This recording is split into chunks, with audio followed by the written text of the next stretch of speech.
가라지 비유는 아주 독특합니다.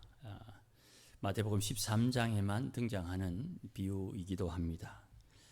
이 비유는 씨 뿌리는 농부의 비유와 비교해서 자주 설명을 합니다. 왜냐하면 비유에 등장하는 요소들이 씨, 밭 이렇게 같이 사용되기 때문에 이 말의 내용과 저 말의 내용이 분명히 다른데 오해할 수 있을까 하여 이 두 비유는 늘 같이 설명하는 경향이 있습니다. 씨 뿌리는 농부의 비유에서 밭은 사람의 마음을 가르치지만 가라지의 비유에서 밭은 세상이다 그렇게 말씀을 합니다. 또 씨 뿌리는 농부에서 씨는 하나님의 말씀이다 그랬는데 가라지 비유에서 씨는 천국의 아들들이다 그렇게 말씀을 합니다. 여기에 천국의 아들들과 악한 자의 아들들이 동시에 등장을 합니다. 그 씨 중에도 좋은 씨와 나쁜 씨, 가라지가 같이 등장을 합니다. 특별히 좋은 씨를 뿌리는 이를 인자라 그렇게 말씀하셨고, 인자가 뿌린 씨앗은 천국을 이루어야 할 사람이다 그렇게 말씀을 합니다. 오늘 읽었던 본문 38절, 37절 말씀에 좋은 씨를 뿌리는 이는 인자요, 가라지를 밭은 세상이요, 좋은 씨는 천국의 아들들이요 그렇게 말씀했죠. 천국의 아들들이 세상에 뿌려져서 세상에서 천국을 이룬다 이 말입니다. 이게 씨앗을 좋은 씨를 뿌린 인자의 의도가 되는 것이죠. 그래서 인자가 뿌린 씨앗은 사람인데 천국을 이루어야 하는 사람이다 그렇게 표현하는 것입니다. 한편 악한 사람인 원수를 마귀다 이렇게 지칭을 합니다. 가라지는 악한 자의 아들들이요, 가라지를 뿌린 원수는 마귀요 그렇게 38절과 39절에 언급을 합니다. 그러니까 악한 원수가 마귀가 뿌린 악한 사람이 뿌린 씨앗은 마귀의 아들들이다, 악한 자의 아들들이다 그렇게 말할 수 있겠지요. 이 악한 자가 세상에 가라지를 뿌렸는데 가라지는 천국의 아들들을 방해하는 사람들이다 이렇게 성경에서 언급을 합니다. 이 내용은 41절 말씀에 그 나라에서 이렇게 말씀하는데, 이 그 나라가 첫 번째는 이 세상을 말할 수도 있고 두 번째는 천국을 말할 수도 있습니다. 세상에서 이루는 천국에서 넘어지게 하는 것, 이게 악한 자의 아들들이 행하는 행실이다 그렇게 표현을 하고, 조금 더 수월하게 쉽게 표현해서 천국의 아들들을 방해하는 사람들, 그것이 가라지의 정체요, 가라지가 행하는 행실의 내용이 되는 것입니다. 어쨌든 여기서 씨앗은 사람을 언급하는 것입니다. 이런 비유는 계시록에도 언급이 됩니다. 계시록에서 언급되는 말씀 중에는 사람을 보석으로 비유해가지고 하나님께서 보석을 세상에 뿌렸다, 그 보석을 찾으러 이 땅에 오셨고 그 보석들을 모아서 천국의 거룩한 성을 짓는 재료로 사용한다 이렇게 언급하는 내용도 함께 있습니다. 그러니까 좋은 씨는 천국의 아들들이요, 가라지는 천국의 아들들을 방해하는 악한 자의 아들들이 됩니다. 같은 밭에 뿌렸으니까 같이 존재하는 것이죠. 이 말은 좀 실감나게 표현하면 어쩌면 내 옆에 있을 수도 있고 어쩌면 나와 상관없이 저 멀리 있을 수도 있다는 말이에요. 이 세상에는 천국의 아들들과 악한 자의 아들들이 공존하고 있다는 것, 이것만은 분명한 거예요. 그런데 천국의 아들들은 이 세상 밭에서 뿌려져 가지고 씨앗의 속성을 따라서 천국을 이룹니다. 이게 천국의 아들들의 본 모습입니다. 적어도 천국을 이루기 위해서 몸부림을 치는 거죠. 이게 천국의 아들들, 좋은 씨앗이요, 좋은 씨를 뿌린 인자가 가지고 있는 통찰력입니다. 이 밭에 뿌려진 좋은 씨앗이 좋은 열매를 맺기 위해서 애쓴다 이 말씀입니다. 그리고 어찌되었든 크든 작든 많든 적든 천국의 아들들은 천국을 이루어야 하는 것이지요. 그래서 성도는 하나님의 나라가 임하기를 소원해야 하고 기도해야 되는 것입니다. 특별히 내 인생을 통해서 내 삶의 자취와 흔적을 통해서 하나님의 나라가 임하기를 소원하고 기도해야 하는 것입니다. 하나님의 나라가 임한다는 말은 하늘에서 이루어진 하나님의 뜻이 이루어지기를 소원한다는 말씀이에요. 하늘에서 이루어진 뜻이 이 땅에 이루어진다. 어떻게 이루어집니까? 어떤 통로를 통해서, 어떤 역할을 통해서, 누구를 통해서 이루어집니까? 성도를 통해서 이루어지는 거예요. 세상에 씨앗을 뿌렸더니 그 씨앗이 좋은 씨앗이라 그 씨앗은 천국의 아들들인데 그들이 이 땅에서 천국을 이룬다. 그것을 완성하고 완수하기 위해서 몸부림치며 하늘나라가 임하기를 소원하고 하나님 앞에 기도한다. 이렇게 설명을 드릴 수가 있는 것입니다. 그러면 하늘에서 이루어진 하나님의 뜻이 이 땅에 이루어지기를 소원하고 기도하는 성도가 천국을 이루는 하나님의 아들들이 되는 것이지요. 하지만 악한 자의 아들들은 두 가지의 특징이 있습니다. 오늘 본문 40절, 41절 말씀해 보시면 그 나라에서 모든 넘어지게 하는 것 이랬는데 이 넘어지게 하는 것은 죄를 짓게 하는 것 이렇게 다른 번역 성경에서 설명을 합니다. 두 번째는 불법을 행하는 것 이렇게 표현을 합니다. 여기에서 특별히 불법을 행한다 할 때에 성경이 말하는 불법, 이 법은 헌법을 말하는 것이 아닙니다. 헌법을 어겼다고 천국에 못 들어간다. 그런 논리는 세상에 있을 수 있지만 하나님 나라에는 없습니다. 헌법을 어기든 안 어기든 그건 별로 중요한 게 아니에요. 두 번째, 양심의 법을 어긴다. 이것도 아니에요. 양심의 법을 어기는 것을 가지고 불법을 행했다. 그렇게 하나님은 정죄하지 않습니다. 왜냐하면 양심에 대해서 공부를 조금 해보면 이 양심은요, 지식에 의해서 만들어지는 거예요.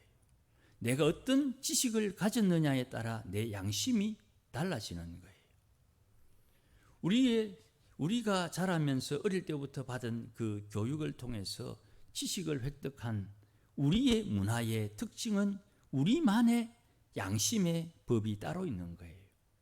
미국 사람들은 미국 사람대로, 중동 사람들은 중동 사람대로 자기들마다의 양심이 다 다른 거예요.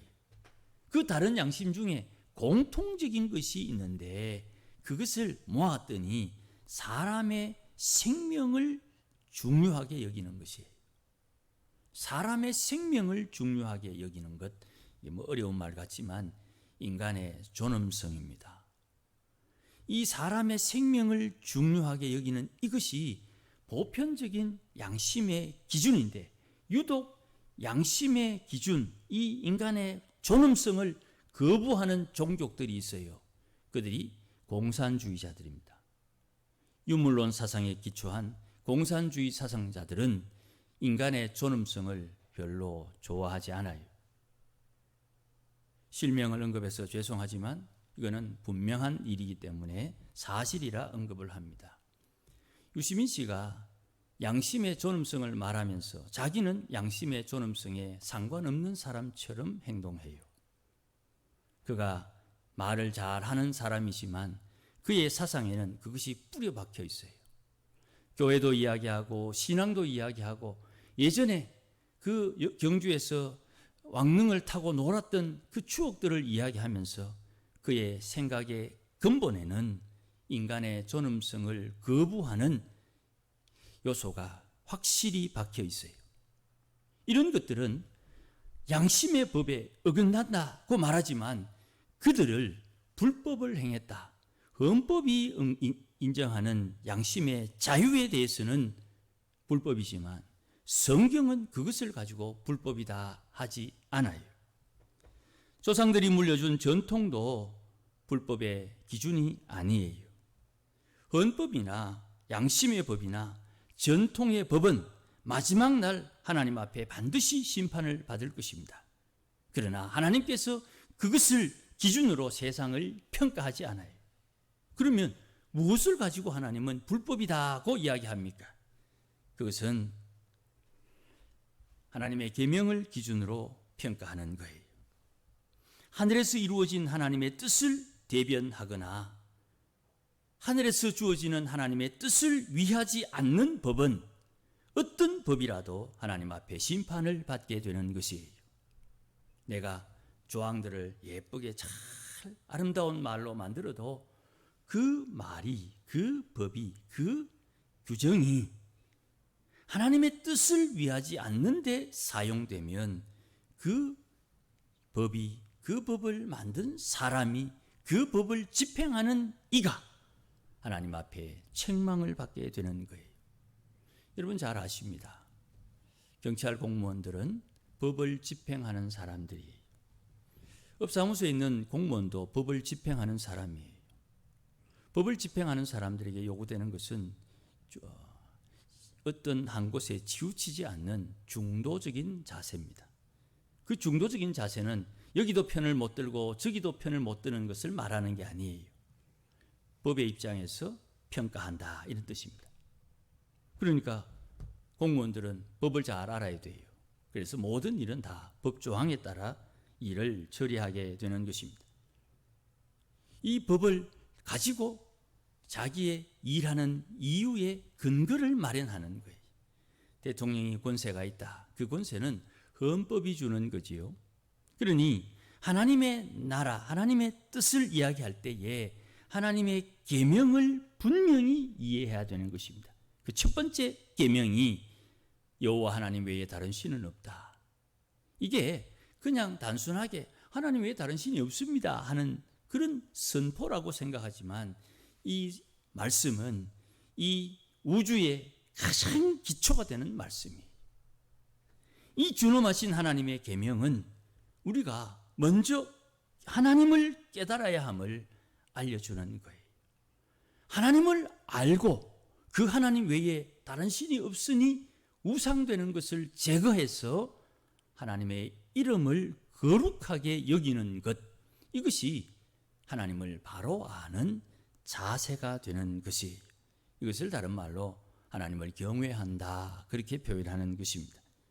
그러니까 하나님의 백성인 유대인들이라도 불법을 저지른 사람은, 계명을 무시하고 계명에 순응하지 않는 사람은 그가 누구든지 하나님의 심판을 받게 되는 것이에요.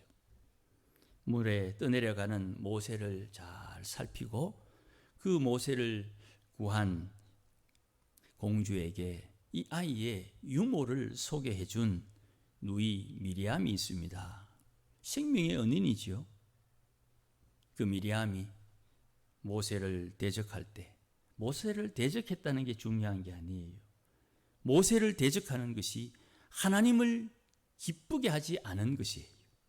모세가 뭐 대단합니까? 모세를 대적할 수 있지요. 그런데 모세를 대적하는 것이 하나님 기뻐하는 일이 아니었어요. 그러니 미리암에게 문둥병이 나오는 거예요. 여기 모세에다가 장로님을 넣으세요. 여기 모세에다가 권사님을 넣으세요. 그 모세를 도와주고 그 모세를 보살폈던 미리암에 누구를 넣든지 그 미리암 자리에 있는 사람이 하나님을 기쁘시게 못하면 그는 하나님 앞에 심판을 받는 거예요. 그건 누구든지 상관이 없어요. 베드로가 지적합니다. 하나님의 집에서 봉사하는 누구라도 하나님의 심판 앞에는 예배가 없다. 베드로전서 4장 17절 이후의 말씀입니다. 하나님의 집에서 심판이 시작되었는데 의인도 겨우 구원을 얻는다면 경건치 못한 자들과 죄인들은 어디에서 서겠는가 하는 말씀이 있어요. 악한 자들은 하나님의 아들들을 방해하는 거예요. 누가 악한 자요? 누가 가라지요? 그건 우리가 결정하는 것이 아니에요. 나는 하나님의 아들로서 충실하게 순종하며 사는 것이 중요하고, 나는 가라지처럼 행동하지 않고 하나님 앞에 사는 것이 중요한 것이에요. 저 사람은 천국의 아들들이다, 저 사람은 가라지다, 그걸 내가 알아서 나에게 무슨 유익이 있습니까? 그건 별로 중요한 일이 아니에요. 나는 어떠한가? 나는 저 사람이 천국의 아들들이다, 저 사람이 가라지다, 그건요 별로 중요한 게 아니에요. 가라지라고 이야기했던 그가 하나님 앞에 회개해가지고 천국의 아들들로 살면 어떡할 겁니까? 우리 옛말에 닭 쫓던 게 지붕 쳐다본다 하는 말이 있지요. 중요한 것은 그것이 아니에요. 내가 천국의 아들들처럼 가라지처럼 살지 않고 천국의 아들들처럼 사는 이 자세가 중요한 것이에요. 그러니 마지막 날에, 심판의 날에 가라지들에게 임할 그 심판, 거두어 불사르는 그 같은 세상의 끝날에 어떤 대우를 받을 것이냐를 준비하는 자세가 중요한 것이에요. 여기에 그 나라에서 모든 넘어지게 하는 것들, 악한 자의 아들들은 넘어지게 한다. 악한 자의 아들들은 그 나라에서 죄를 짓게 한다. 그 죄를 짓게 하는 이 악한 자의 아들들의 행실이 말입니다. 사람일 수도 있고요, 사물을 사용해서 죄를 짓게 할 수도 있고요, 우리 모두가 다 이해하는 문화로 죄를 짓게 할 수도 있어요. 악한 사상, 세상 풍조로 죄를 짓게 할 수도 있어요. 하나님 앞에 섰을 때 너 왜 그 죄를 지었느냐? 세상 사람들 다 하던데요. 그게 절대로 통하지 않겠죠. 세상의 풍조가 어땠다, 사상이 어땠다, 하나님 앞에 그거 용납되거나 이해되지 않아요. 어떤 인격이 가미된 어떤 사물이거나 우상이거나 어떤 것이라도 죄를 짓게 하는 것의 자리에 악한 자의 아들들이 있어 그들이 천국의 아들들을 낙심하게 하고 낭망하게 하고 넘어뜨린다 이 말입니다. 악한 자들의 아들들은 세상이라는 밭을 절대로 벗어날 수가 없어요. 하지만 천국의 아들들은 세상에 살고 있으나 세상에서 마치 죽은 자요, 내가 십자가에 못 박았다, 주님처럼 나도 나를 십자가에 못 박았다, 나의 욕심과 정욕을 십자가에 못 박았다, 세상을 살고 있는데 세상에서 마치 죽은 자처럼 내가 죄에 대하여 죽은 자로 여기노라, 나는 율법에 대하여 죄에 대하여 죽은 자라, 죄에 대하여 죽은 자로 여기면서 세상을 사는 거예요. 분명히 세상을 살고 있는데 세상의 욕심을 따라, 세상의 죄를 따라, 세상의 어떤 것을 탐내면서 사는 것이 아니라는 말씀입니다. 세상에 살지만 탐심과 욕심을 부리지 않습니다. 하나님의 일을 위해서 필요에 따라 취하고, 때가 되면 버리고, 때가 되면 새 것으로 바꾸고, 때가 되면 더 좋은 것을 하나님께로부터 공급받는 것이에요. 목사님, 왜 이걸 받아서 이건 이렇게 합니까? 하나님께서 이것을 통해서 하시고자 하는 일을 깨달아야 되는 거예요. 어떤 거는요, 내 인대에 왔지만 내가 쓸 것이 아니기 때문에 남에게 줘야 할 것도 있고요, 어떤 것은요, 저리 가고 있는 것을 붙잡아서 내가 써야 할 것도 있어요. 하나님께서 내 마음속에, 우리 심령 가운데 어떻게 말씀하시고 지시하시고 인도하시는지를 알고 평가하고 선택하고 결정하는 거예요. 우리가 잘 아는 것입니다. 세상에서 우리는 어떤 것도 천국으로 가져갈 수가 없어요. 물론 아껴 써야지요. 그러나 그것을 우리는 천국에 가져가지 않아요. 가져갈 수도 없고요. 심지어는 내 육체도 버리고 가야 돼요. 왜 그렇습니까? 하나님께서 부활체, 썩지 않을 영원한 몸을 우리에게 준비해 주셨기 때문에 우리가 지금 입고 있는 이 몸도 버리고 가야 되는 거예요. 아무것도 가져갈 것이 없고 그저 내 영이 이 세상에 잠시 왔다가 머물러 이곳에서 하나님의 일을 하다가 주님 부르시면 내 영만 하나님 앞에 가는 거예요. 거기에 갔더니 하나님께서 예비한 육체가 있고 하나님께서 준비한 상급이 있고 하나님께서 준비한 깨끗한 세마포 옷을 입고 면류관을 쓰고 하나님 앞에 하나님을 찬송하는 이것이 우리 신앙의 핵심이지요. 이것이 중요한 거예요. 이것을 위해서 이 세상에 있는 어떤 것, 쉽게 돈이라고 합시다. 재산, 재물, 돈, 이걸 가지고 불의한 재물로 친구를 사귀는 거예요. 불의한 재물을 사용해서 하나님을 기쁘시게 하고 하나님의 사람을 섬기고 하나님의 일을 하는 거예요. 그리고 난 뒤에 마지막에 우리는 하나님 앞에 이런 대접을 받는 것입니다. 다 모아서 곳간에 넣어라. 다 모아서 곳간에 들여라. 이런 대접을 우리가 받는 거예요. 자, 그러면 이것이 기준이 되어서 우리가 이 땅에서 어떻게 살아야 하는지 우리는 이미 잘 알고 있는 것입니다. 탐심을 버려야 돼요. 욕심을 버려야 돼요. 이것이 우리가 이 땅에서 몸부림쳐야 되는 거예요. 내가 욕심을 버린다고 해서 하나님 앞에 욕심 버리기 위해서 죄를 짓느냐? 아니거든요. 부모를 공경해도 욕심을 버리기 위해서 부모를 공경하지 않으면 그건 죄로 남아요. 도둑질을 하지 않기 위해서 애를 써도 도둑질하지 않는 이유가 무엇이냐 물을 때에 내 마음의 욕심의 때를 벗기기 위함이다는 확실한 신앙의 고백이 없으면 도둑질 안 해도 하나님 앞에 책망을 받는 거예요. 그러니 우리의 삶의 기준은 뚜렷한 것이에요. 하나님 기뻐하는 일이 무엇입니까? 하나님 내가 어찌 살아야 합니까? 하나님 오늘도 주의 성령님께서 나를 인도해 주옵소서. 그 가운데 하나님의 인도하심을 따라 주의 말씀을 따라 하나님을 섬기는 것이에요. 이것이 우리에게 주어진 삶이요. 이렇게 우리는 이제껏 살아온 것이에요. 이렇게 주님 부르실 때까지 살 것이에요. 그러면서 미리미리 하나님 앞에 받을 상급을 준비하는 것입니다.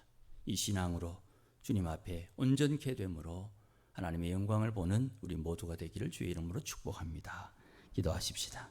하나님 아버지 고맙습니다. 늘 주의 사랑받으며 살면서 하나님의 사랑 갚으려고 하는 어리석은 짓을 우리가 할 때가 있습니다. 주님, 주의 사랑 받았으니 주의 사랑 나누며 살아면 되겠는데 하나님 날마다 은총을 덧입혀 주셔서 하나님의 사람들 하나님 인도하시는 대로 살도록 역사하여 주시기를 간절히 원하고 기도하옵나이다. 주님께서 이끌어 주시고 깨우쳐 주시고 주의 선하신 손길로 인도하여 주시기를 원하오니 오늘도 주의 백성들 심령 가운데 말씀하여 주시고 깨닫게 하시고 역사하여 주시기를 소원하오니 함께하여 주옵소서. 오늘도 하늘의 상급을 준비하며 기대하며 소원하며 하나님 앞에 구하는 지혜로운 믿음의 권속들 되도록 은혜를 더하여 주옵소서. 예수님의 이름으로 기도하옵나이다. 아멘. 이제는 우리 주 예수 그리스도의 크신 은혜와 하나님 아버지의 크신 사랑과 성령님의 충만하심과 위로하심과 인도하심이 오늘도 하나님 앞에 하나님의 뜻을 따라 살기를 소원하고 하나님과 동행하며 주의 뜻 이루며 살기를 다짐하는 모든 믿음의 권속들 심령 위에 가정 위에 일터 위에 교회 위에 이제로 영원토록 함께 계실지어다. 아멘.